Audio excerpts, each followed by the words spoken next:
Now, on Monday, I saw a fantastic story online.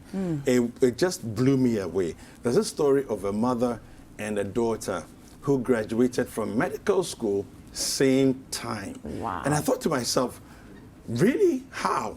You know, and I read into the story and I realized that the mother who was a registered nurse. Okay, and while she was a registered nurse, she had always had desires of becoming a medical doctor, and then she's worked really hard as a single mom, put her daughter through school, you know, and made sure that she got the best schools at every single time and every single opportunity. And eventually, when her daughter went to medical school, she said, look, you know what, it's time for me to do what I have always wanted to do. And she had also applied for medical school at the same time. There are Cynthia is the mother, and Jasmine is the daughter. Cynthia and Jasmine Kudji, doctors Cynthia and Jasmine Kudji. Fantastic story. So we have them actually with us by Zoom. Yes, cool. All the way from the U.S. Wow. Let's say good morning to you, doctors Cynthia and Jasmine. How are you?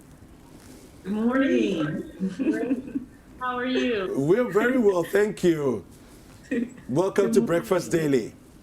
Thank you. Thank you for Thank having me. you. So what time is it where you are right now? Oh, it is 2:42 in the morning. Wow. Oh, yeah. Sorry for waking you guys up so early. Oh, no problem. But I'm sure you're used to it in your medical school days. You're used to staying up late. Absolutely.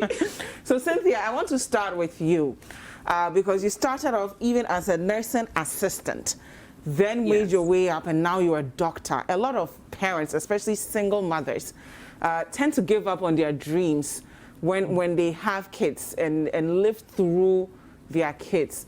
What inspired you to say, I'm not only going to support Jasmine, but I'm going to use her as an inspiration to chase my own dreams as well? You know, my parents are from Ghana. And so education was primary in our family. It was instilled in all of us, my brother and my sister, from the time we were little. And so no matter what happened in life, you knew that, number one, you had to be educated. You had to complete whatever mission you started. And so when I became pregnant with Jasmine, even though, you know, I knew that I needed to get a job, and that was pretty much the primary reason why I went into nursing. I always wanted to be a physician, you know, and my mom told me one time when I was in high school, she said, you know, you never fail until you stop trying. And I've always held that dear to me. So even though I was pregnant and I was a single mom, the dream of being a physician has always been there. And so, you know, as a parent, the mistakes that you make, you get better, right? Children, you teach them everything that you did wrong so that they can do everything right. And so for Jasmine, when she came along, the very first thing I did was give her a stethoscope. It was like, okay, here we go. You know, there's a scripture that says, you train up a child in the way they shall go and they shall not depart from it. Yeah. And so like, you know, I'm gonna try this. So my thing was wherever I went, she was there. If I went to class, she was there.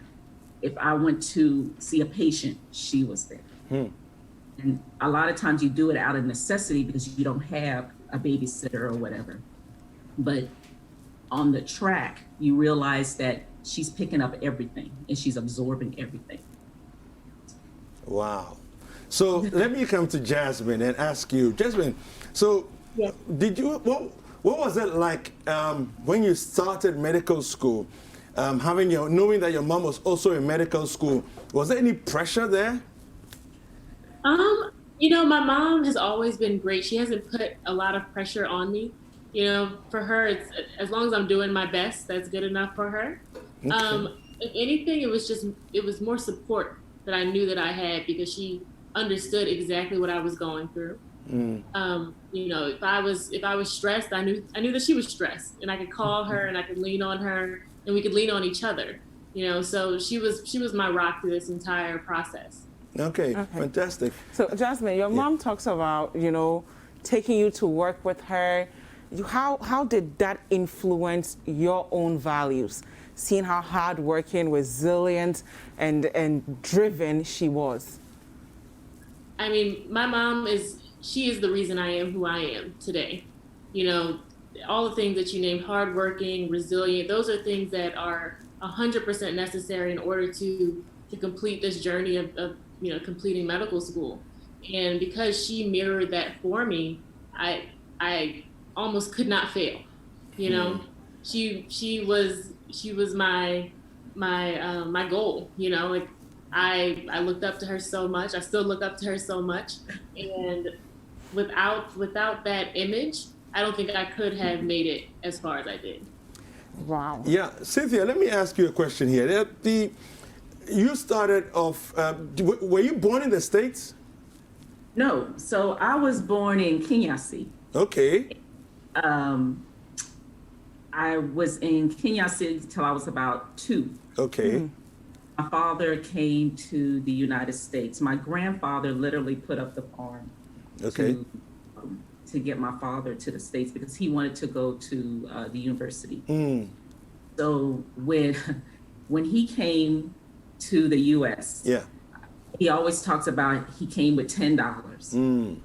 He sent my mom $1 and said when she got here that he should call her, right? Wow. And he came with that $1, and it came with the hopes that that they would be able to, you know, complete their education here. Okay. And initially, I think they wanted to go back to Ghana, and I think that's always the plan. But as we grew older and we kind of assimilated into being, you know, in the U.S., it became very apparent as we got older that we had kind of lost touch, you know, even though our parents, we grew up under Ghanaian traditions. We still fufu, say, you know, everything. My parents spoke Chi, my father's from Lolabi, you know, but we were so rooted in the U.S. culture as well that I think for them, the decision to stay became just very apparent. Because we grew up in also, you know, the U.S. schools and everything. Yeah. So for me, it was balancing my Ghanaian culture with my U.S. culture and learning to love them both. Okay. What has reaction of family been like since they heard what's happened with you? Oh and my gosh. Look, I called my mom yesterday because I give her some information, but when she was in tears, she was so elated. Everybody in the family's been calling, uncles and aunties, cousins. Everybody has been calling. It's been amazing. We've gotten responses from people all over Ghana, Nigeria, people in the U.S., all over the different states. Oh my God. Wow. We just never could have expected anything like this. Never. Wow. And we're so proud. Okay, Jasmine, I think you're saying something. In Spain, in Ukraine, I mean, literally, it's all over. It's amazing the response that we've gotten. It's overwhelming. Wow. Now, my next question is for both of you. So I think Cynthia can answer first, and then Jasmine, you'll answer. There are a lot of statistics out there, especially when it comes to being a single mother in the U.S. and in Ghana and across the world.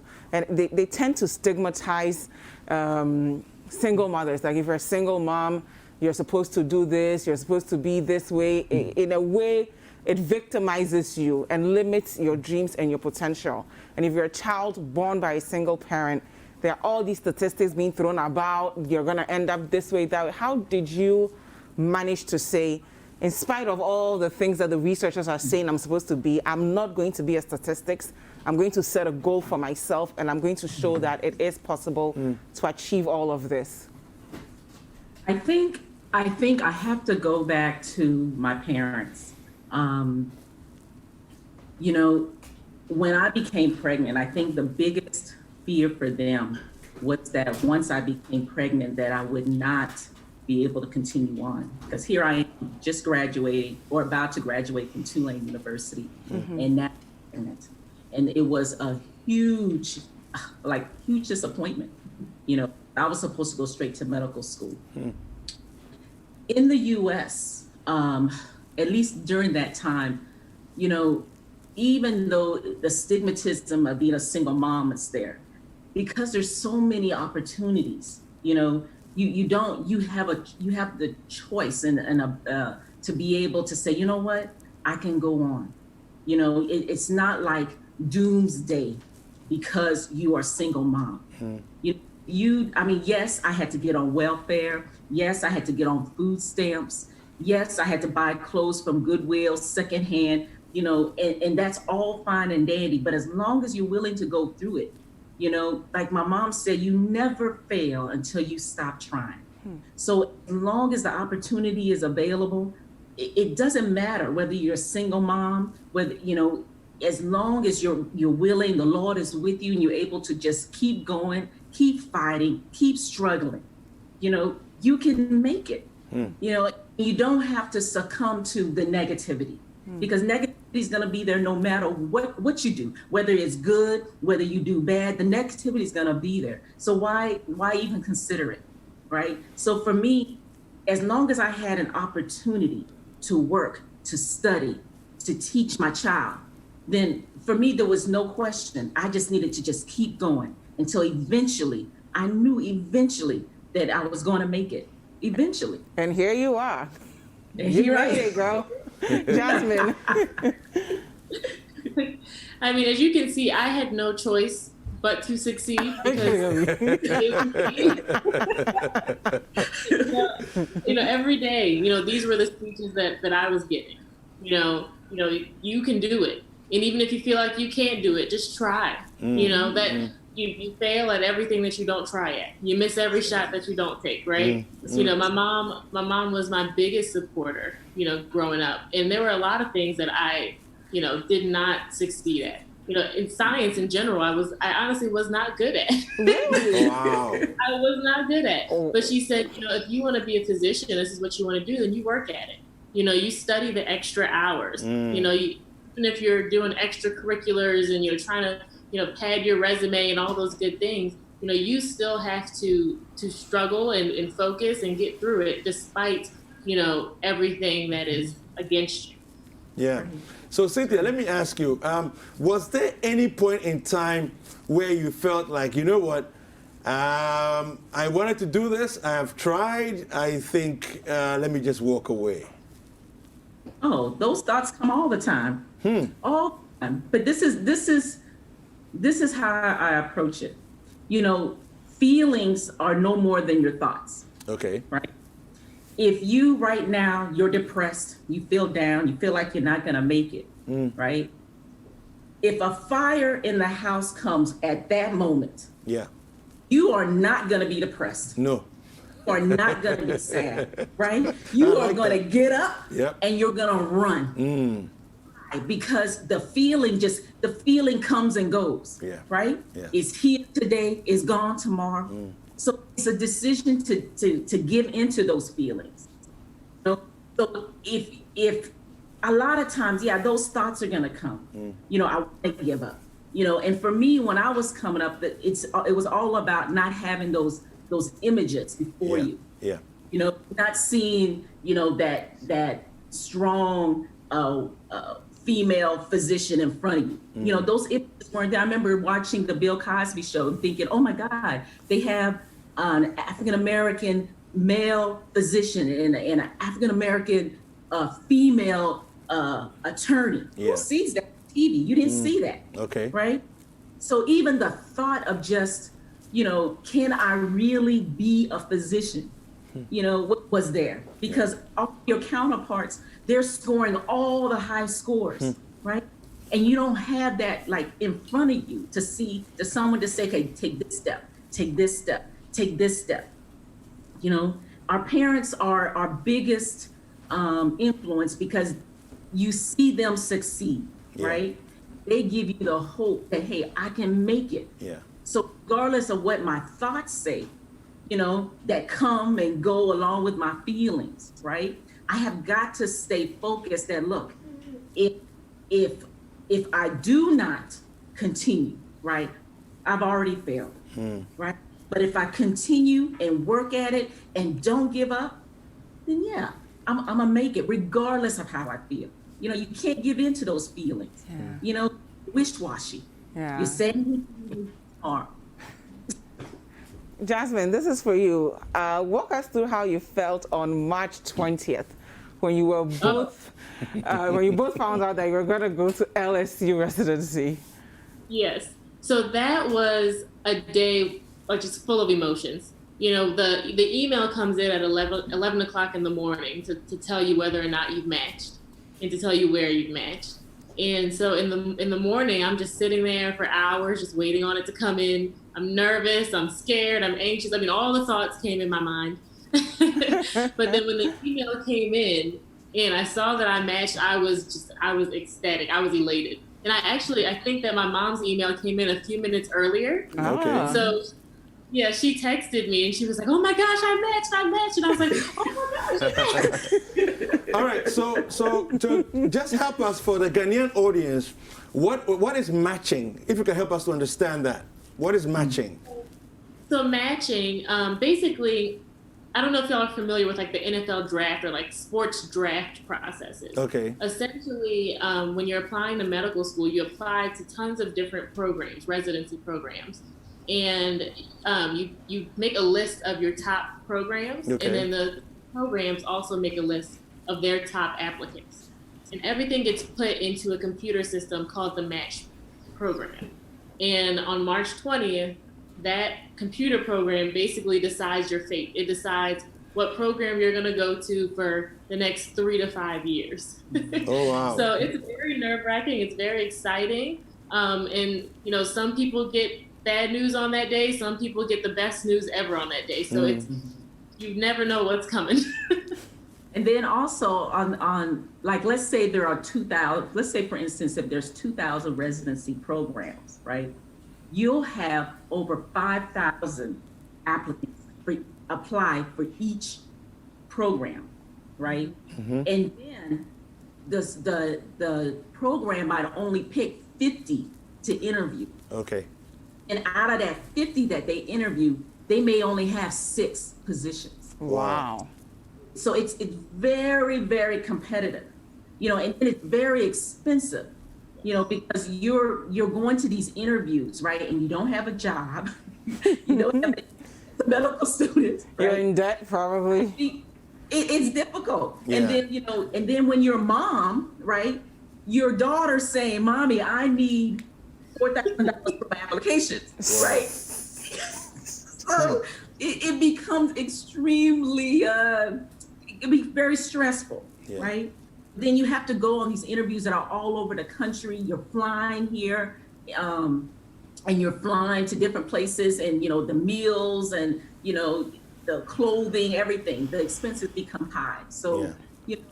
But it all comes together that day. Wow. Well, it's fantastic. Thank you so much for speaking with us. It's been really, really wonderful, Dr. Cynthia and Jasmine Kudji. We are really grateful for you to stay up late like that and speak to us here on Breakfast Daily. Thank you. And you both look flawless, by the way. You look like you just got out of bed. Just putting that out there.